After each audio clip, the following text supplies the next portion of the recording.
BJP ಮತ್ತು ಗ್ರಾಮಾಂತರ BJP ಅಧ್ಯಕ್ಷರುಗಳು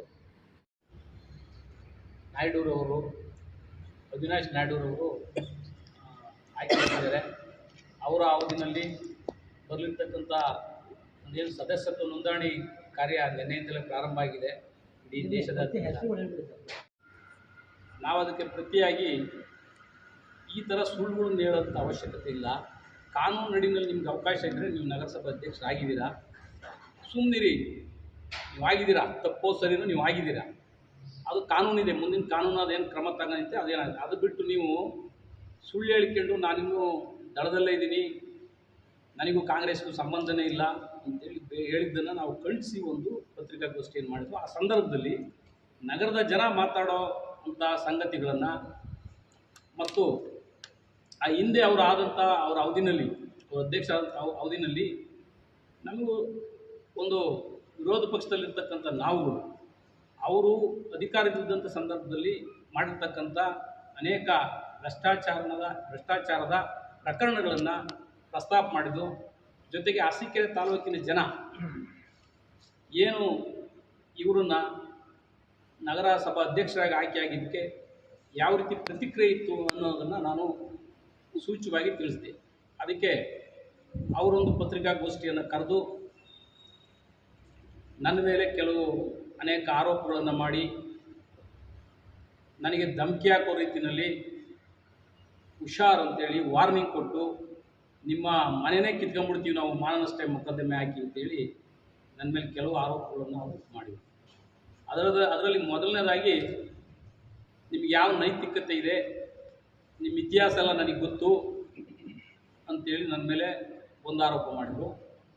ಎರಡನೇದಾಗಿ ನಾನು ಕಳೆದ 2013ರ ಚುನಾವಣೆಯಲ್ಲಿ ಬೇರೆ ಪಕ್ಷದ ಜೊತೆಯಲ್ಲಿ ಹೊಂದಾಣಿಕೆ ಮಾಡಿಕೊಂಡು ಅತಿ ಕಡಿಮೆ ಓಟ್ ತಗೊಂಡ್ರಿ, ಒಂದು ದೊಡ್ಡ ಸಮಾಜದ ಸೇರಿದವರಾಗಿ ನೀವು ಅಂತೇಳಿ ನಮ್ಮನ್ನು ಹೀಯಾಳಿಸಿ ಹೇಳಿರೋಂಥದ್ದು.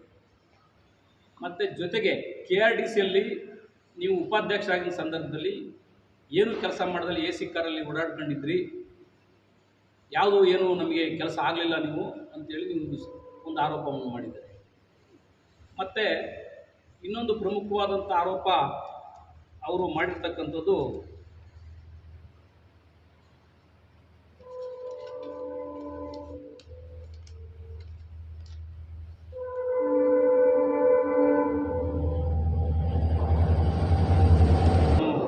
ಮೀಟಿಂಗ್ ತಗೊಳ್ಳಿಲ್ಲ,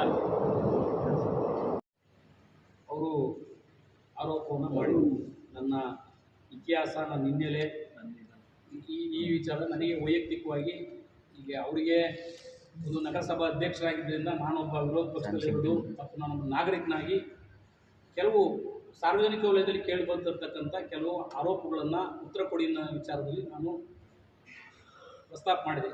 ಆದರೆ ನನ್ನ ನೈತಿಕತೆ ಬಗ್ಗೆ, ನನ್ನ ಇತಿಹಾಸದ ಬಗ್ಗೆ ಅವರು ಕೇಳಿದ್ದಾರೆ. ನಾನು ಅದಕ್ಕೆ ಸ್ಪಷ್ಟೀಕರಣ ಕೊಡಬೇಕು ಅನ್ನೋಂಥ ದೃಷ್ಟಿಯಿಂದ ನಾನು ಈ ಸುದ್ದಿಗೋಷ್ಠಿಯನ್ನು ನಮ್ಮೆಲ್ಲ ಮುಖಂಡರು, ನಮ್ಮ ಹೊಸದಾಗಿ ನೂತನವಾಗಿ ಅಧ್ಯಕ್ಷರಾಗಿರ್ತಕ್ಕಂಥ ಯತೀಶ್ ಅವರು ಮತ್ತು ಅವಿನಾಶ್ ನಾಯ್ಡು ಅವರು ಇದೆಲ್ಲರೂ ಒಳಗೊಟ್ಟಿಗೆ ಮಾಡಬೇಕು ಅನ್ನೋಂಥ ತೀರ್ಮಾನ ತಂದು ನಾನಿಷ್ಟೇ ಹೇಳೋದು, ನನ್ನ ಇತಿಹಾಸ, ನಾನು ಸುಮಾರು 30 ವರ್ಷ ಆಯಿತು ಅರಸೀಕೆರೆಗೆ ಕೊಬ್ಬರಿ ಮಂಡಿ ಮಾಡಿಕೊಂಡು ನಾನು ನಿರಂತರ ಒಂದು 25 ವರ್ಷದಿಂದಲೂ ಸಹ ಸಾರ್ವಜನಿಕ ಕ್ಷೇತ್ರದಲ್ಲಿ ಕೆಲಸ ಮಾಡ್ತಕ್ಕಂಥದ್ದು. ಮಠಮಾನ್ಯಗಳಿರ್ಬೋದು, ಸಾರ್ವಜನಿಕ ಕ್ಷೇತ್ರ ಇರ್ಬೋದು, ನನ್ನೆಲ್ಲ ಒಂದು ಚಟುವಟಿಕೆಗಳಲ್ಲಿ ಇವತ್ತು ಸಂಘ ಸಂಸ್ಥೆಗಳಲ್ಲಿ ಕೆಲಸ ಮಾಡ್ತಾ ಬಂದಿದ್ದೀನಿ. ಕಳೆದ 15 ವರ್ಷದಿಂದ BJPನಲ್ಲಿ ಗುರುತಿಸ್ಕೊಂಡು BJPಯ ಕಾರ್ಯದರ್ಶಿ, ಜಿಲ್ಲಾ ಕಾರ್ಯದರ್ಶಿಯಾಗಿ, ಜಿಲ್ಲಾ ಉಪಾಧ್ಯಕ್ಷನಾಗಿ, ತಾಲೂಕು ಅಧ್ಯಕ್ಷನಾಗಿ ಕೆಲಸ ಮಾಡಿದ್ದೀನಿ. ಜಿಲ್ಲಾ ಪಂಚಾಯತ್ನಲ್ಲಿ ನಿಂತ್ಕೊಂಡು ನಾನು ಸುಮಾರು 8,000 ಓಟನ್ನು ತಗೊಂಡು ಸಮೀಪದಲ್ಲೇ ನಾನು ಸೋತಿರೋಂಥದ್ದು. ಮತ್ತು MLA ಚುನಾವಣೆ, ಕಳೆದ MLA ಚುನಾವಣೆಯಲ್ಲಿ ನನಗೆ ಪಕ್ಷ ಏನು ಒಂದು ಅವಕಾಶವನ್ನು ಕೊಟ್ಟಿತ್ತು, ನಾನು ಅದನ್ನು ಪ್ರಾಮಾಣಿಕವಾಗಿ ಅತಿ ಹೆಚ್ಚು ಓಟನ್ನು ಗಳಿಸಬೇಕು ಅನ್ನೋಂಥ ಸದುದ್ದೇಶದಿಂದ ಕೊನೆ ಗಳಿಗೆನಲ್ಲಿ ನಾನು ನಿರೀಕ್ಷೆ ಇಲ್ಲದ ಸಂದರ್ಭದಲ್ಲಿ, ನನ್ನ ಟಿಕೆಟ್ ನಿರೀಕ್ಷೆ ಇಲ್ಲದ ಸಂದರ್ಭದಲ್ಲಿ ಯಾವುದೋ ಒಬ್ಬ ವ್ಯಕ್ತಿ ಇಲ್ಲಿ ಬಂದು BJPಯಿಂದ ಟಿಕೆಟ್ ತಗೋಬೇಕು ಅನ್ನೋಂಥ ಸಂದರ್ಭ ಇದ್ದಂಥ ಸಂದರ್ಭದಲ್ಲಿ ಅವರು ಬೇರೆ ಪಕ್ಷದ ಜೊತೆಯಲ್ಲಿ ಹೋಗಿ ನಮ್ಮ ಪಕ್ಷವನ್ನು ಟಿಕೆಟ್ ಕೊಡಲಿಲ್ಲ ಅಂತೇಳಿ ಒಂದು ಆಪಾದನೆ ಮಾಡಿ ಅದಕ್ಕೆ ಅನುಕಂಪ ಗಿಟ್ಟಿಸ್ಕೊಂಡೊಳಗಡೆ ನನಗೆ ಟಿಕೆಟ್ ಕೊಟ್ಟಿದ್ದು ತುಂಬ ಕಡಿಮೆ ಅವಧಿ ಆಯಿತು. ನಾನು ಅದರ ನನ್ನೆಲ್ಲ ಶಕ್ತಿಯನ್ನು ಒಗ್ಗೂಡಿಸ್ಕೊಂಡು ನಾನು BJPಗೆ ಗೌರವ ತರಬೇಕು ಅನ್ನೋ ದೃಷ್ಟಿಯಿಂದ ಪ್ರಾಮಾಣಿಕತೆಯಿಂದ ನಾನು ಚುನಾವಣೆಯನ್ನು ಸ್ಪರ್ಧೆ ಮಾಡಿದೆ. ಆದರೆ ಈ ಸುಳ್ಳು ಅಪಪ್ರಚಾರಗಳು ಮತ್ತು ನಮ್ಮ ಪೂರ್ವ ತಯಾರಿ ಇನ್ನಿತರ ಅನೇಕ ಕಾರಣಗಳಿಂದ BJPಗೆ ಅತಿ ಕಡಿಮೆ ಮತಗಳು ಬಂದು. ಅವರು ಹೇಳಬೇಕು ಯಾವ ಪಕ್ಷದ ಜೊತೆಯಲ್ಲಿ ನಾನು ಹೊಂದಾಣಿಕೆ ಮಾಡ್ಕೊಂಡಿದ್ದೀನಿ ಅನ್ನೋಂಥದ್ದು ಪ್ರಸ್ತಾಪ ಮಾಡಿದ್ದಾರೆ. ಯಾವ ಪಕ್ಷದ ಜೊತೆಲಿ ನಾನು ಹೊಂದಾಣಿಕೆ ಮಾಡ್ಕೊಂಡಿದ್ದೀನಿ ತಿಳಿಸ್ಬೇಕು. ಅವ್ರು ಯಾವ ಪಕ್ಷದ ಜೊತೆ ಹೊಂದಾಣಿಕೆ ಮಾಡ್ಕೊಂಡಿದ್ದೀನಿ ಅಂತ ತಿಳಿಸ್ಬೇಕು. ಹೊಂದಾಣಿಕೆ ಅನ್ನೋದು ರಾಜಕಾರಣದಲ್ಲಿ ಬೇಕಾದಷ್ಟು ಜನ ನಮ್ಮ ಸ್ನೇಹಿತರಿಗೂ ನನ್ನ ಜೊತೆಲಿ ಇರೋಂಥವ್ರಿಗೆ ಗೊತ್ತು. ಯಾವತ್ತೂ ನಾನು ಸಾರ್ವಜನಿಕ ಜೀವನದಲ್ಲಿ ನಿಷ್ಠೂರವಾದಿಯಾಗಿ ಕಟುವಾಗಿ ವರ್ತಿಸಿದ್ದೀನಿ ಬಿಟ್ಟರೆ ಯಾವತ್ತೂ ಸಹ ಯಾವುದೇ ಆಸೆಗೆ ಆಮಿಷಕ್ಕೆ ಬಿದ್ದು ಇನ್ನೊಬ್ಬರ ಜೊತೆಯಲ್ಲಿ ಇನ್ನೊಂದು ರಾಜಕೀಯ ಪಕ್ಷದ ಜೊತೆಯಲ್ಲಿ ಹೋಗೋಂಥದ್ದು, ಈ ಒಳ ಒಪ್ಪಂದ ಮಾಡ್ಕೊಳ್ಳೋಂಥ ನನ್ನ ಜೀವನದಲ್ಲೂ ನಾನು ಅಂಥ ಯಾವುದೇ ಕೆಲಸವನ್ನು ಮಾಡಿಲ್ಲ, ಇವತ್ತು ಮಾಡಲ್ಲ, ಮುಂದೆ ಮಾಡಲ್ಲ. ಮತ್ತೊಂದು ವಿಚಾರವನ್ನು ಅವ್ರು ಹೇಳಿದ್ದಾರೆ, KRDCLನಲ್ಲಿ ನಾನು ಉಪಾಧ್ಯಕ್ಷನಾಗಿದ್ದ ಸಂದರ್ಭದಲ್ಲಿ ಏನು ಕೆಲಸ ಮಾಡಲಿಲ್ಲ, AC ಕಾರಲ್ಲಿ ಓಡಾಡ್ಕೊಂಡಿದ್ದು. ನಮ್ಮ ಕೆಲವು ಪಕ್ಷದ ಕೆಲವು ಆಂತರಿಕವಾದಂಥ ಕೆಲವು ವಿಚಾರಗಳು ಅನಿವಾರ್ಯವಾಗಿ ನಾನು ಅದನ್ನು ನನ್ನ ಮನಸ್ಸಲ್ಲಿ 1 ವರ್ಷದಿಂದ ನನಗೂ ಸಹ ನೋವಿದೆ. ನಾನು ಜಿಲ್ಲಾ ಪಂಚಾಯತಿ, ತಾಲೂಕು ಪಂಚಾಯತಿ ಯಾವುದೇ ಚುನಾವಣೆ ನಿಂತ್ಕೊಂಡಾಗೂ ಸಹ ನಾನು ಸುಮ್ಮನೆ ಕಾಟಾಚಾರಕ್ಕೆ ನಿಂತ್ಕೊಂಡು ನಾಟಕ ಆಡ್ಕೊಂಡು ರಾಜಕಾರಣ ಮಾಡಿ ನನಗೆ ಅಭ್ಯಾಸ ಇಲ್ಲ. ನಾನು ಮನೆಯಲ್ಲಿ ಕೂತಿರ್ತೀನಿ ಬಿಟ್ಟರೆ ನಾನು ಏನಾದರೂ ಹೋರಾಟ ಮಾಡಬೇಕು ಅಂತಂದರೆ ಸರಿಯಾದಾಗೆ ಹೋರಾಟ ಮಾಡೋದು. ಸುಮ್ಮನೆ ಹೋಗಿ ಎಲ್ಲೇ ಹೋದ್ರೂ ನಾನು ಹೋಗಲ್ಲ, ಹೋದ್ರೂ ನಾನು ನಾಟಕ ಆಡೋಂಥ ಕೆಲಸ ಯಾವತ್ತೂ ಮಾಡಿಲ್ಲ ನಾನು. ಆದರೆ ಆ ಚುನಾವಣೆಯಲ್ಲಿ ಆ ನೋವು ನನಗೇನು 6,500 ಓಟಿನ ಆಜುಬಾಜು ಏನು ಓಟ್ ಬಂತು, ಇದಕ್ಕೆ ನಾನು ಯಾವ ರೀತಿ ಕಾರಣ ಅನ್ನೋಂಥ ಪ್ರಶ್ನೆ ಇವತ್ತು ನನಗೆ ಕಾಡ್ತಾ ಇದೆ. ಏಕೆಂದರೆ ನಾನು ಸುಮಾರು 25 ವರ್ಷಗಳಿಂದ ಸಂಘ ಸಂಸ್ಥೆಗಳಲ್ಲಿ ಸಾರ್ವಜನಿಕ ಬದುಕಿನಲ್ಲಿದ್ದಂಥವ್ನು. ಇವತ್ತು ಸಹ ನನ್ನ ಮೇಲೆ ಯಾವುದೇ ಪೊಲೀಸ್ ಸ್ಟೇಷನ್ ಆಗ್ಬೋದು, ಎಲ್ಲೇ ಆಗ್ಬೋದು, ಒಂದೇ ಒಂದು ಸಣ್ಣ ಒಂದು ಕೇಸು ಸಹ ನನ್ನ ಮೇಲೆ ಇದುವರೆಗೂ ಎಲ್ಲೂ ಇಲ್ಲ. ನೀವೆಲ್ಲೇ ನೋಡಿ, ನಮ್ಮ ವ್ಯಾವಹಾರಿಕ ಸಂದರ್ಭದಲ್ಲಿರ್ಬೋದು, ರಾಜಕಾರಣ ಸಂದರ್ಭದಲ್ಲಿರ್ಬೋದು, ಎಲ್ಲರೂ ಯಾವುದಾದ್ರು ಒಂದು ಹಣಕಾಸಿನ ವ್ಯತ್ಯಾಸವನ್ನು ಮಾಡಿದ್ದಾನೆ, ಸಾರ್ವಜನಿಕವಾಗಿ ಎಲ್ಲೋ ಕೆಟ್ಟದಾಗ ನಡ್ಕೊಂಡಿದ್ದಾರೆ, ಇನ್ನೊಂದು ಮರ್ಯಾದೆ ಹೋಗಿ ತಲೆ ತಗ್ಸೋಂಥ ಕೆಲಸ ಯಾವುದೋ ಒಂದು ಮಾಡಿರೋಂಥದ್ದಿಲ್ಲ. ನಾನು KRDCನಲ್ಲಿ ನಾನು ಕೆಲಸ ಮಾಡೋ ಸಂದರ್ಭದಲ್ಲಿ 7,62,00,000 ರೂಪಾಯಿದನ್ನು ಗ್ರಾಮೀಣ ಭಾಗದ ಸಂಪರ್ಕ ಹೊಂದಿಸುವಂಥ ಸೇತುವೆಗಳು, ರಸ್ತೆಗಳನ್ನು ಮಂಜೂರಾತಿ ತಗೊಂಬಂದು, ಅದುವೇ ಅನೇಕ ನಮ್ಮ ಕೆಲವು ಮುಖಂಡರ ಕಿರುಕುಳಗಳು ನನ್ನನ್ನು ಸತತವಾಗಿ 2.5-3 ವರ್ಷ ಪಕ್ಷದಿಂದ ಮೌಖಿಕವಾಗಿ ಆದೇಶ ಕೊಟ್ಟು ನನ್ನನ್ನು ಹೊರಗಿಡುವಂತಾಯಿತು. ಅನೇಕ ನಮ್ಮ ಪಕ್ಷದ ಆಂತರಿಕ ವಿಚಾರಗಳು ಇವೆಲ್ಲ. ಇನ್ಯಾರೋ ಒಬ್ಬ ವ್ಯಕ್ತಿನ ಇಲ್ಲಿ ಪ್ರತಿಷ್ಠಾಪನೆ ಮಾಡಬೇಕು ಅನ್ನೋ ಉದ್ದೇಶದಿಂದ ನೀವು ಅರಸೀಕೆರೆನಲ್ಲಿ ಹೆಚ್ಚು ಚಟುವಟಿಕೆಯಾಗಿ ಇರಬಾರ್ದು ಅನ್ನೋಂಥ ನಿಬಂಧನೆಯನ್ನು ರಾಜ್ಯದವರು ಹಾಕಿರೋ ಪರಿಣಾಮ ಇವತ್ತು ನಾನು ತಲೆಸ್ತಗ್ಗಿಸಬೇಕಾದಂಥ ಪರಿಸ್ಥಿತಿ ಬಂದಿದೆ. ನನಗೆ ಅನಿವಾರ್ಯವಾಗಿ ಟಿಕೆಟ್ ಸಿಕ್ತು. ಆದರೆ KRDCL ಉಪಾಧ್ಯಕ್ಷನಾಗಿ ಸಂದರ್ಭದಲ್ಲಿ ನಾನು 400 ಮನೆಗಳನ್ನು ಮಂಜೂರಾತಿ ಮಾಡಿಸ್ಕೊಂಡು ಸತತ 1.5 ವರ್ಷಗಳ ಕಾಲ ರಾಜೀವ್ ಗಾಂಧಿ ವಸತಿ ನಿಗಮ, ವಸತಿ ಇಲಾಖೆಯಲ್ಲಿ ಸೋಮಣ್ಣವ್ರ ಜೊತೆಯಲ್ಲಿ ಒಡನಾಟ ಇಟ್ಕೊಂಡು 16 ಸರಿ ನಾನು ಕೊಟ್ಟಂಥ ಇದನ್ನು ಪದೇ ಪದೇ ರಿಜೆಕ್ಟ್ ಆದಂಥ ಸಂದರ್ಭದಲ್ಲಿ 400 ಮನೆಗಳನ್ನು ಇವತ್ತು EO ಆಫೀಸಲ್ಲಿ ನಾನು ಮಂಜೂರು ಮಾಡಿಸ್ಕೊಂಡಂಥ ಮನೆಗಳು. ಅದನ್ನು ಈ ಶಾಸಕರು ಏನದೊಂದು ಒತ್ತಡವನ್ನು ಏರಿ EOಗೆ ಆ ಒಂದು ಮನೆಗಳನ್ನು ಮಂಜೂರಾತಿ ಮಾಡೋದನ್ನು ತಡೆದು, ಮತ್ತು ನಂತರ ದಿನದಲ್ಲೂ ಸಹ ಗ್ರಾಮ ಪಂಚಾಯಿತಿ ಅಧ್ಯಕ್ಷರುಗಳು ಮತ್ತು ಅಧಿಕಾರಿಗಳು ಅವರ ಒಂದು ಒಡನಾಟದಲ್ಲಿ ಇದ್ದಿದ್ದರಿಂದ ಅನೇಕ ಜನ ನಮ್ಮ ಕಾರ್ಯಕರ್ತರಿಗೆ, ಬಡವರಿಗೆ, ವಸತಿ ರೈತರಿಗೆ ಮನೆಯನ್ನು ಕೊಡಬೇಕು ಅನ್ನೋ ಉದ್ದೇಶದಿಂದ ಹೋರಾಟವನ್ನು ಮಾಡಿದ್ದೀನಿ. ಅದು ಇವತ್ತು ಸಹ ಅದು ಏನೂ ಸರಿಯಾದಂಥ ಉತ್ತರ ಕೊಡದಲ್ಲೇ ಪೆಂಡಿಂಗ್ ಇಟ್ಟಂಗೆ ಕೂತಿದ್ದಾರೆ. ನಿರಂತರ ನಾವು ಅವರ ಒಂದು ಇದಕ್ಕೆ ಒತ್ತಾಯ ಮಾಡ್ತಲೇ ಇದ್ದೀವಿ. ಮತ್ತು ತಾಲೂಕಿನ ನಮ್ಮ ಕಾರ್ಯಕರ್ತರಿರ್ಬೋದು, ಮುಖಂಡರಿರ್ಬೋದು, ಸಾರ್ವಜನಿಕರಿಗೆ ನನ್ನ ಕೈಲಾದಂಥ ನನ್ನ ಇತಿಮಿತಿನಲ್ಲಿ ನನಗಿದ್ದಂಥ ಶಕ್ತಿ ಒಳಗಡೆ, ಅದು ತಹಸೀಲ್ದಾರ್ ಆಫೀಸಲ್ಲಿರ್ಬೋದು, ಅದು KEBನಲ್ಲಿರ್ಬೋದು, ಪೊಲೀಸ್ ಇಲಾಖೆ ಇರ್ಬೋದು, ಎಲ್ಲ ಇಲಾಖೆಗಳಲ್ಲಿ ನನಗಿದ್ದಂಥ ಶಕ್ತಿ ಮೀರಿ ನಾನು 3 ವರ್ಷಗಳ ಅವಧಿಯಲ್ಲಿ ಒಂದು ದಿವಸ ನಾನು ಎಲ್ಲೂ ಕೂತಿದ್ದಿಲ್ಲ. ಸ್ವಾರ್ಥಕ್ಕೋಸ್ಕರ ನಾನು ಯಾವ ಕೆಲಸನೂ ಮಾಡ್ಕೊಂಡಿದ್ದಿಲ್ಲ. ನಮ್ಮ ರಾಜ್ಯ ನಾಯಕರ ಬಳಿ ಮತ್ತು ಸಚಿವರ ಬಳಿ, ಅನೇಕ ನಮ್ಮ ಅಕ್ಕಪಕ್ಕದ ನಮ್ಮ ಶಾಸಕರ ಬಳಿ, ನಮ್ಮ ಕಾರ್ಯಕರ್ತರ ಮುಖಂಡರನ್ನು ಕರ್ಕೊಂಡೋಗಿ ನಾನು ಅನೇಕ ಕೆಲಸಗಳನ್ನು ಮಾಡಿಕೊಟ್ಟಿದ್ದೀನಿ. ಆದರೆ ನಾನು ಇದನ್ನು ಯಾವುದನ್ನು ಪ್ರಚಾರ ಮಾಡೋಕ್ಕೆ ಈ ಕೆಲಸ ನಾನು ಮಾಡಲಿಲ್ಲ.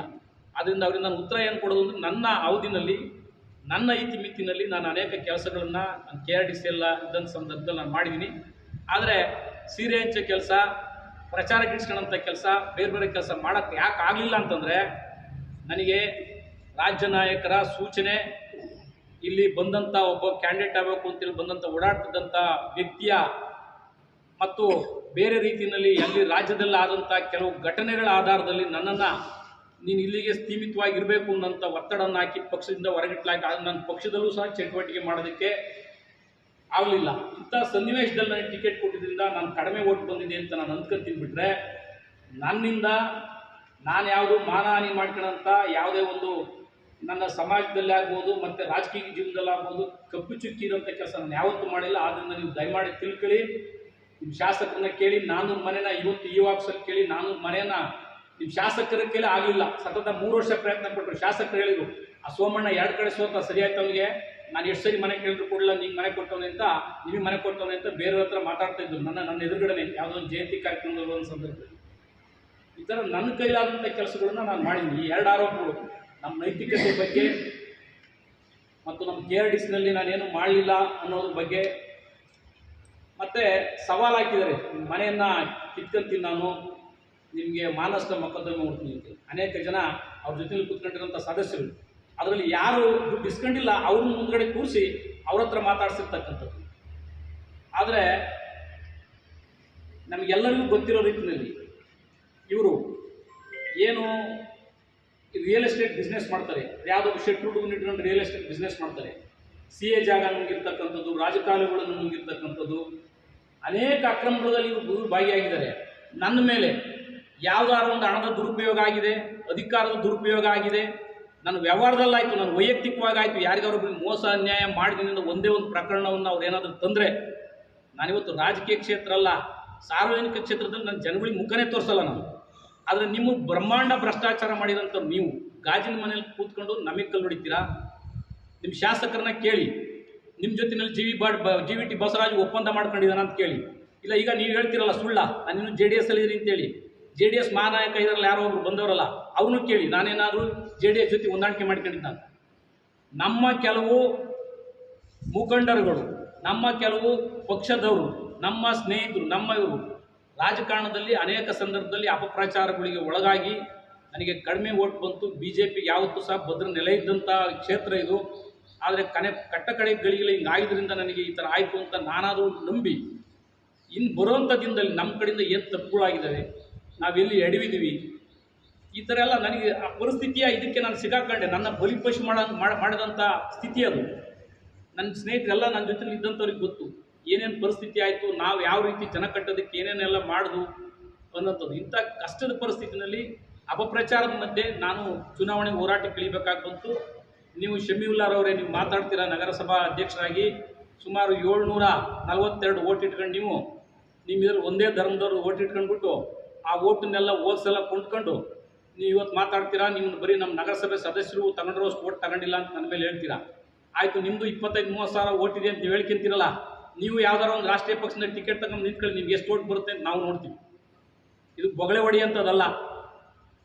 ನಾವೆಲ್ಲ ನನ್ನ ಕೈಲೇ ಇದೆ ಅರಸೀಕೆರೆ ಅನ್ನಂತ ಹೇಳ್ಕೊಂಡು ಇವರು ಭಾರಿ ನಿಷ್ಠಾವಂತರು, ಕಾರ್ಯಕ್ಷಮತೆಯನ್ನು ನೋಡಿ, ಇವರ ದಕ್ಷತೆಯನ್ನು ನೋಡಿ, ಇವರ ವೈಯಕ್ತಿಕವಾದಂಥ ಇವರ ಇದನ್ನು ನೋಡಿ ಅವರೆಲ್ಲ ಅವ್ರಿಗೆ ಗೆಲ್ಲಿಸಿದ್ದೀವಿ ಅಂತೇಳಿ ಒಬ್ಬರು ಮಹಿಳಾ ಸದಸ್ಯರೊಬ್ಬರು ಹೇಳಿಕೆಯನ್ನು ಕೊಡ್ತಾರೆ. ಯಾವ ದಕ್ಷತೆಯನ್ನು ನಾವು ನೋಡಿ ನೀವು ಅವ್ರನ್ನ ಅದಕ್ಕೆ ಅವ್ರನ್ನ ಅಧ್ಯಕ್ಷನಾಗಿ ಮಾಡಿದ್ದೀರಿ ನೀವು? ಇವತ್ತು ನೀವು ಹೇಳ್ತೀರಿ ನಾವು ದುಡ್ಡು ತಗೊಂಡಿಲ್ಲ ಅಂತೇಳಿ. ನಿಮ್ಮ ನೈತಿಕತೆನ ನೀವು ಹೇಳ್ಕೊಳ್ಳಿ. ನಾನು ಯಾವ್ದಾದ್ರು ಕುಟುಂಬ ಸಂಸಾರಗಳನ್ನ ಹಾಳು ಮಾಡಿದ್ದೀನಿ ಯಾವ್ದಾದ್ರು ಅರಸೀಕೆರೆನಲ್ಲಿ? ನಿಮ್ಮ ನೈತಿಕತೆ, ನಿಮ್ಮ ನಡವಳಿಕೆಗಳು ಏನಿದೆ ಅಂತೇಳಿ ಅರಸೀಕೆರೆದವ್ರಿಗೆ ಯಾರಿಗೆ ಗೊತ್ತಿಲ್ದಂಗಿಲ್ವಾ? ನನ್ನ ಬಗ್ಗೆ ಮಾತಾಡ್ಬೇಕಾ ನಿಮ್ಗೆ ಹುಷಾರು ಅಂತ ಹೇಳ್ತಿರಲ್ಲ, ಇವೆಲ್ಲ ಕಟ್ಟಿಟ್ಬಿಡಿ. ಇವೆಲ್ಲ ಹುಷಾರು ಹೇಳೋದು, ಧಮಕಿ ಹಾಕೋದು ಇವೆಲ್ಲ ನಡೆಯಲ್ಲ ನಮ್ಮ ಹತ್ರ. ನಿಮಗೆ ಹುಷಾರು ಹೇಳ್ಬೇಕು. ನೀವು ನಿಮ್ಮ ತಡೆಯಲ್ಲಿ ಹೆಗ್ಗಣ ಬಿದ್ದೈತೆ. ಶಾಸಕರನ್ನ ಇಟ್ಕೊಂಡು ಏನು ಬೇಕಾದ್ ಮಾಡ್ತೀನಿ, ಸರ್ಕಾರ ಇದೆ ಅಂತ ಹೇಳ್ಬಿಟ್ಟು ಇವತ್ತು JDS ಅಲ್ಲಿ ನಾಟಕ ಆಡ್ಕೊಂಡು ಇವತ್ತು ರಾಜಕಾರಣ ಮಾಡ್ತೀರಾ ನೀವು? ನಿಮ್ಮ ಭ್ರಷ್ಟಾಚಾರ ನೀವು ಹೆಂಗಿದೆ ಅಂತಂದರೆ, ಚರಂಡಿಗಳನ್ನು ನುಂಗಿದ್ದೀರಾ, ರಾಜಕಾಲುವೆಗಳು, CA ಜಾಗಗಳನ್ನು ಮಾಡ್ಕೊಂಡು ತಿಂದಿದ್ದೀರಾ, ರಿಯಲ್ ಎಸ್ಟೇಟು ಬಿಸ್ನೆಸ್ ಮಾಡ್ಕೊಂತ ಅಕ್ರಮವಾಗಿ ಇವತ್ತು ಏನು ಬೇಕಾದ್ರೂ ಮಾಡ್ತೀನಿ. MLC ಆಗಬೇಕು ಅಂತ ಹೊರಟಿದ್ದಲ್ಲಪ್ಪ, 10 ಕೋಟಿ 20 ಕೋಟಿ ಕೊಡ್ತೀನಿ ಅಂತ ಎಲ್ಲಿಂದ ಬಂತಪ್ಪ? ಏನು ಮಹಾರಾಜನ ಮೊಮ್ಮಗನ, ಯಾವ ಸುಲ್ತಾನ್ ಮಗನ ನೀನು? ನಾವು ರೈತನ ಮಗನಾಗಿ ಹುಟ್ಟು ಬಂದಿರೋದು, ರೈತನ ಮಗನಾಗಿ ಹುಟ್ಟು ಬಂದು 30 ವರ್ಷ ವ್ಯಾಪಾರ ವಹಿವಾಟು ಮಾಡ್ಕೊಂಡು ಸ್ವಚ್ಛವಾಗಿರೋಂಥವ್ನು. ಯಾವ್ದಾದ್ರು ಒಂದು ಆರೋಪ ತೋರಿಸಿ, ಯಾವುದೋ ಅಧಿಕಾರಿಯಿಂದ ಹಣ ವಸೂಲು ಮಾಡ್ದ, ಯಾವುದೋ ಒಂದು ಟ್ರಾನ್ಸ್ಫರ್ ಮಾಡಿಸಿ ದುಡ್ಡು ಇಸ್ಕೊಂಡ, ಯಾವುದೋ ಜನಗಳಿಂದ ಯಾವುದರಿಂದ 10 ರೂಪಾಯಿ ಏನು ಮಾಡಿದ್ರೆ ಅಂತ ಒಂದೇ ಒಂದು ಕರ್ಕೊಂಬಂದು ನೀನು ಹೇಳ್ಸು ಒಬ್ಬನ ಹತ್ರ ಯಾರತ್ತಲ್ಲರು. ನಾನು ಇವತ್ತು ರಾಜಕೀಯ ಕ್ಷೇತ್ರದಲ್ಲಿ ಅರಸೀಕೆರೆನೇ ಬಿಟ್ಟು ಹೋಗ್ತೀನಿ. ನಾನು ಈ ಥರ ಸ್ವಚ್ಛವಾಗಿ ಒಂದು ಪಾರದರ್ಶಕತೆಯಿಂದ ಬದುಕಿರೋಂಥ ನಮ್ಮಗಳ ಮೇಲೆ ನೀವು ಯಾರನ್ನ ಕೂರಿಸ್ಕೊಂಡು ಅಂತ ಬಾರಿ ಘನತೆ ವ್ಯಕ್ತಂತವ್ರನ್ನ ಕೂರಿಸ್ಕೊಂಡು ನನ್ನ ಮೇಲೆ ಅಪಪ್ರಚಾರ ಮಾಡ್ತೀರ. ಕೂರಿಸ್ಕೊಂಡು ನೀವು ಹುಷಾರು, ಗಾಜಿನ ಮನೇಲಿ ಕೂತ್ಕೊಂಡಿರೋರು ನೀವು. ನೀವೇನಾದ್ರೂ ಗೌರವಿತವಾಗಿ ನಿಮ್ಗೆ ಸಿಕ್ಕಿರೋ ಅವಕಾಶ ಎಷ್ಟು ದಿವಸ ಇರುತ್ತೋ ಗೊತ್ತಿಲ್ಲ, ಅದು ನಿಮ್ಮದು ಕಾನೂನು ಇದೆ, ಅದಕ್ಕೆ ಕ್ರಮ ತಗೊಳುತ್ತೆ. ಅದು ಬಿಟ್ಟು ನೀವು ಇರೋಂಥ ದಿವಸದಲ್ಲಿ ಕೆಲಸ ಮಾಡಿ ಏನು ಮಾಡಬೇಕು ಒಳ್ಳೇದು ಮಾಡಿ. ನೀವೇನೇ ಹೇಳ್ತಾ ಇದ್ದೀರಾ, ಯಾವುದೋ ಇದನ್ನು ಕೊಡಿಸ್ಬಿಟ್ಟೆ ನಾನು ಅಂತೇಳಿ. ಯಾಕಪ್ಪ 2.5 ವರ್ಷದಿಂದ ಕೊಡಿಸಿಲ್ಲ ನೀನು? ಏನೋ ಇದನ್ನೇನಪ್ಪ ಈ ಸೊತ್ತು 2.5 ವರ್ಷದಿಂದ ನಿನ್ಗೆ ಡೈರೆಕ್ಟ್ ಇದಿಲ್ವಪ್ಪ, ನೀನು ಸದಸ್ಯ, ಯಾಕಪ್ಪ ಕೊಡಿಸಿಲ್ಲ? ಅಂದರೆ ಹಿಂದೆ ಆದಂಥ ಅಧ್ಯಕ್ಷರು ಯಾರಿಗೂ ಕೊಡಬೇಡ್ರಿ ಈ ಸೊತ್ತು ಅಂತ ಹೇಳಿದ್ರಾ? ಈಗ ನೀವು ಅಧ್ಯಕ್ಷ ಆದ ತಕ್ಷಣ ಎಲ್ಲ 2 ದಿವಸ ಕೊಡಿಸ್ಲಿಕ್ಕೆ ಇದು ಯಾವ ಮಂತ್ರ ಮಾಡಿದ್ದೀರಾ? ನಿಮ್ಮ ಯಾವ್ದಾದ್ರು CSIಗಳಿಗೆ ನೀವು ಬಿಸ್ನೆಸ್ ಪ್ರಾರಂಭ ಮಾಡೋಕ್ಕೇನಾರ ನೀವು ನಾವು ಬೇಗ ಈ ಸೊತ್ತು ಕೊಡಿಸ್ಬಿಡ್ತೀನಿ ಅಂತ ವ್ಯಾಪಾರ ತೆಗೆದುಕೊಂಡು ಕುತ್ಕೊಳಕ್ಕೇನಾರು ನೀವು ಮಾಡಿರ್ಬೋದು. ಇದನ್ನು ಬೇಗ ದುಡ್ಡುಗಳು ಬರಲಿ, ನೀವು ಎಷ್ಟೆಷ್ಟು ಒಂದು ಸೊತ್ತುಗಳಿಗೆ ಈ ಸೊತ್ತು ಕೊಡೋಕ್ಕೆ ಎಷ್ಟೆಷ್ಟು ದುಡ್ಡು ಇಸ್ಕೊತಿರೋದೇನು ಯಾರಿಗೂ ಗೊತ್ತಿಲ್ಲ ಅಂತ ತಿಳ್ಕೊಂಡಿದ್ದೀರಾ? ಇವೆಲ್ಲ ಬಿಟ್ಬಿಡಿ. ನನ್ನ ಮೇಲೆ ನೀವು ಎಲ್ಲಿಗೆ ಹೋದ್ರು ಸಹ ನನ್ನನ್ನು ನೀವು ಯಾರು ಮಾತಾಡ್ಸೋಕ್ಕಾಗಲ್ಲ. ಸುಮ್ಮನೆ ಏನೋ ನೀವು ಹೇಳ್ಬೋದು. ನಾವು ಗೌರವಯುತವಾಗಿ ರಾಜಕಾರಣ ಮಾಡ್ಕೊಂಡು ಹೋಗ್ತಾ ಇದ್ದೀವಿ. ನಿಮ್ಮಂಗೆ ಲೂಟಿ ಹೊಡ್ಕೊಂಡು, ನಿಮ್ಮಂಗೆ ದಿನ ಬೆಳಗಾದ್ರೆ ಎದ್ದು ಮನೆ ಕುಟುಂಬಗಳನ್ನ ಹಾಳು ಮಾಡ್ಕೊಂಡು ರಾಜಕಾರಣ ಮಾಡ್ತಾ ಇಲ್ಲ ನಾನು. ದೊಡ್ಡ ಸಮುದಾಯ ಅಂತ ಹೇಳಿದರೆ ಏನು ದೊಡ್ಡ ಸಮುದಾಯ? ದೊಡ್ಡ ಸಮುದಾಯ ನಿನ್ನ ದೊಡ್ಡ ಸಮುದಾಯ ಇದೆಯಲ್ಲ, ನೀನು 700 ಓಟ್ ಹಾಕ್ಸ್ಕೊತೀರಪ್ಪ. ನೀನು 700 ಓಟ್ ಒಳಗಡೆ ನೀವು ಮಾಡ್ಕೊತೀರಪ್ಪ. ನೀನು ಏಕೋದಿಂದಲ್ಲಿ ಮಾತಾಡೋದು ನೀನು ಹೇಳ್ತೀರ. ಏಕೋದಿಂದ ನೀವೇನು ಹೇಳ್ಬೇಕು? ನಿಮಗೆ ನಗರಸಭಾ ಅಧ್ಯಕ್ಷರೇ, ಗೌರವಾನ್ವಿತ ನಗರಸಭಾ ಅಧ್ಯಕ್ಷರೇ, ನಗರದ ಪ್ರಥಮ ಪ್ರಜೆಗಳೇ, ನಿಮ್ಮ ಬಂಡವಾಳ, ನಿಮ್ಮ ಯೋಗ್ಯತೆ, ನಿಮ್ಮ ನೈತಿಕತೆ, ನಿಮ್ಮ ಇತಿಹಾಸ ಅರಸೀಕೆರೆ ಜನಕ್ಕೆ ಗೊತ್ತೈತೆ. ನನ್ನ ಇತಿಹಾಸ ನೀನು ಬಾ, ಯಾವ್ದಾದ್ರು ತನಿಖೆ ಮಾಡಿಸು, ಯಾವ್ದಾದ್ರು ಇಲಾಖೆಯಿಂದ ಮಾಡಿಸ್ತಿರೋ, ಇಲ್ಲ ಯಾವ್ದಾದ್ರು ಒಬ್ಬನೊಬ್ಬನ ಕರ್ಕೊಂಬಂದು ತೋರಿಸು. ಗಂಜಿಗೆರೆ ಗ್ರಾಮದಿಂದ ಅರಸೀಕೆರೆ ಮಾರ್ಕೆಟ್ನವರೆಗೂ ಅನೇಕ ಸಂಘ ಸಂಸ್ಥೆಗಳು ಕೆಲಸ ಮಾಡಿದ್ದೀನಿ. ಯಾವ್ದಾದ್ರು ಒಂದೇ ಒಂದು ಲೋಪ ಆಗಿದೆ ಅಂತ ಹೇಳಿಸು. ನನ್ನ ಮೇಲೆ ಏನಾದ್ರು ಒಂದೇ ಒಂದು ಆರೋಪ ಮಾಡಿಸು. ಒಂದೇ ಒಂದು ಆರೋಪ ನಿಮ್ಮ ಮೇಲೆ ಪ್ರತಿ ಕ್ಷಣಕ್ಕೂ ಹೆಜ್ಜೆನಲ್ಲೂ ನಿಮ್ಮ ಮೇಲಿದೆ ಆರೋಪ. ಅಕ್ರಮಗಳ ಸರ್ದಾರ ನೀವು. ಆದ್ದರಿಂದ ಇಷ್ಟೇ, ನೀವು ಅನೇಕ ಜನಗಳನ್ನು ಕೂರಿಸ್ಕೊಂಡು ನಮ್ಮಗಳ ಮೇಲೆ ತುಂಬ ಒರಟಾಗಿ ನನ್ನ ಮೇಲೆ ಪತ್ರಿಕಾಗೋಷ್ಠಿ ಮಾಡಿದ ಪರಿಣಾಮ ನಿಮಗೇನಿದ್ರು ಸುಮ್ಮನೆ ನಾವು ಬಿಡೋದಿಲ್ಲ.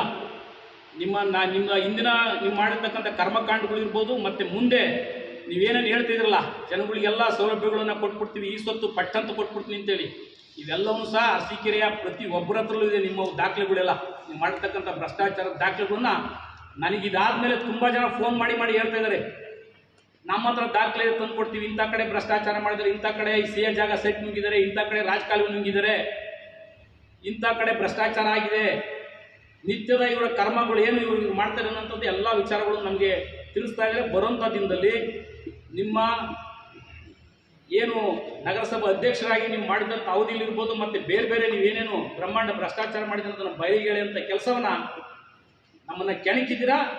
ನೀವು ಬರುವಂಥ ದಿನದಲ್ಲಿ ನಾನು ನಿಮ್ಗೊಂದು ಸವಾಲಾಗ್ತೀನಿ. ನನ್ನ ಮೇಲೆ ನೀವು ಅದೇನು ಆರೋಪಗಳನ್ನು ಮಾಡಿ ಯಾವುದನ್ನು ಸಾಬೀತುಪಡಿಸಿ ನಮ್ದೇನು ಮನೆ ಕಿತ್ಕೊಂತೀವಿ ಅಂತ ಅದನ್ನು ಕಿತ್ಕೊಳ್ಳಿ. ನಾವು ನಿಮ್ಮ ಮೇಲೆ ಮುಂದಿನ ದಿನದಲ್ಲಿ ನಾವು ಏನು ಹೋರಾಟ ಮಾಡಬೇಕು, ನಿಮ್ಮ ಭ್ರಷ್ಟಾಚಾರವನ್ನು ಯಾವ ರೀತಿ ಬಯಲಿಗೆ ಎಳಿಬೇಕು ಅನ್ನೋಂಥದ್ದನ್ನು ನಾವು ನಿರಂತರವಾಗಿ ನಿಮ್ಮ ವಿರುದ್ಧ ನಾವು ಮಾಡ್ತೀವಿ ಅಂತೇಳಿ ಈ ಸಂದರ್ಭದಲ್ಲಿ ಎಲ್ಲ ಪತ್ರಿಕಾ ಮಿತ್ರರಿಗೆ ಈ ಒಂದು ವಿಚಾರವನ್ನು ತಿಳಿಸ್ತಾ, ಸಾರ್ವಜನಿಕರಿಗೂ ಸಹ ಇದು ವಿಚಾರ ಬಹಿರಂಗವಾಗಬೇಕು. ಇವರು ಹೇಳ್ತಾರೆ ಜೇನ್ಕಲ್ ಬೆಟ್ಟಕ್ಕೆ ಕರೆದು ಪ್ರಮಾಣ ಮಾಡಿ. ಯಾಕಪ್ಪ ಜೇನ್ಕಲ್ ಬೆಟ್ಟ? ನೀನು ಮಸೀದಿಯಲ್ಲೇ ಮಾಡ್ಸೋಣ ನಡಿಯಪ್ಪ, ನಿಮ್ಮ ಮಸೀದಿಯಲ್ಲೇ ಮಾಡ್ಸೋಣ ನಡಿ ಪ್ರಮಾಣನ. ಏನು ಜೇನ್ಕಲ್ ನಿಮ್ಮ ಶಾಸಕರು 3 ತಿಂಗಳಿಗೆ 6 ತಿಂಗಳು ಒಬ್ಬರು ಅಧ್ಯಕ್ಷ ಮಾಡೋಕ್ಕೆ ಜೇನ್ಕಲ್ ಬೆಟ್ಟಕ್ಕೆ ಕರ್ಕೊಂಡು ಪ್ರಮಾಣ ಮಾಡಿಸ್ತಿದ್ರಲ್ವಾ? ಏನು ಜೇನ್ಕಲ್ ಸಿದ್ದಪ್ಪ ನೀನು ಬಿಟ್ಟು ಬಿಟ್ಬಿಟ್ಟು ನಾವು ಸುಳ್ಳುಗಳು ಇದು ಮಾಡ್ಸೋಕ್ಕೆ ಮಾಡಿ ಮಸೀದಿಲಿ ಮಾಡ್ಸೋಣ. ನಿಮ್ಮ ಮಕ್ಕಳಲ್ಲಿ ನಿಮ್ಮ ಮಕ್ಕಳು ಇಟ್ಕೊಂಡು ಪ್ರಮಾಣ ಮಾಡಿರಿ. ನೀವೇನೇನು ನಾವು ಆರೋಪ ಮಾಡಿದ್ರೆ ಈಗ ಆರೋಪ ಮಾಡಿಲ್ಲ ಅಂತ ನಿಮ್ಮ ಮಕ್ಕಳ ಮೇಲೆ ಕೈ ಇಟ್ಟು ಪ್ರಮಾಣ ಮಾಡಿ. ಇಲ್ಲ ನಿಮ್ಮ ಮಸೀದಿಗೆ ನಾವು ಬರ್ತೀವಿ, ನಾವು ಪ್ರಮಾಣ ಮಾಡ್ತೀವಿ. ಇಲ್ಲ ನನ್ನ ಮೇಲೆ ಆರೋಪ ಮಾಡೋರು ಒಳ ಒಪ್ಪಂದ ಅಂತ ಕರಿ. ನೀವು ಮಸೀದಿ ಬರಬೇಕೋ ಇನ್ನು ಎಲ್ಲಿ ಬರಬೇಕೋ, ಎಲ್ಲಿ ಬಂದು ಸಾರ್ವಜನಿಕ ತನಿಖೆಗೆ ನಾನು ಒಳಪಡೋಕ್ಕೆ ಸಿದ್ಧ. ನನ್ನ ಮೇಲೆ ನಾನು ಯಾರ ಹತ್ರ ಹೊಂದಾಣಿಕೆ ಮಾಡ್ಕೊಂಡಿದ್ದೀನಿ ಅಂತ ಹೇಳೋದು ಒಂದೇ ಒಂದು ಸುಳಿವನ್ನು ಕೊಟ್ಟರು, ಒಂದೇ ಒಂದು ಇದನ್ನು ಹೇಳಿದ್ರು ನಾವು ಸಾರ್ವಜನಿಕ ಜೀವನದಿಂದ ನಿವೃತ್ತಿ ಆಗ್ತೀವಿ. ಅದು ಬಿಟ್ಟು ನೀವು ಬರೀ JDS ಅಲ್ಲಿ ಇದ್ದೀವಿ ಅಂತ ಹೇಳೋದು, MLA ಚುನಾವಣೆಯಲ್ಲಿ ಕಾಂಗ್ರೆಸ್ಸಿಗೆ ಓಟ್ ಹಾಕಿ ಕಾಂಗ್ರೆಸ್ಸಿನ ಇದನ್ನು ಬಾವುಟ ಹಿಡ್ಕೊಂಡು ಓಡಾಡಿ ಇವತ್ತು ಬಂದು ನಾನು JDS ಅಲ್ಲಿ ಇದ್ದೀನಿ ಅಂತ ರಿಂಗಿನಾಟ ಆಡ್ಕೊಂಡು ನೀವು ಇವತ್ತು ನಗರಸಭಾ ಅಧ್ಯಕ್ಷರಾಗಿ ಲೂಟಿಗೆ ನಿಂತಿದ್ದೀರಲ್ಲ, ಇದೇನು ಜನಗಳಿಗೆ ಕಣ್ಣುಮುಚ್ಚಿ ಯಾರೋ ಜನಗಳಿಗೆ ಗೊತ್ತಿಲ್ಲ ಅಂತ ತಿಳ್ಕೊಂಡಿದ್ದೀರಾ?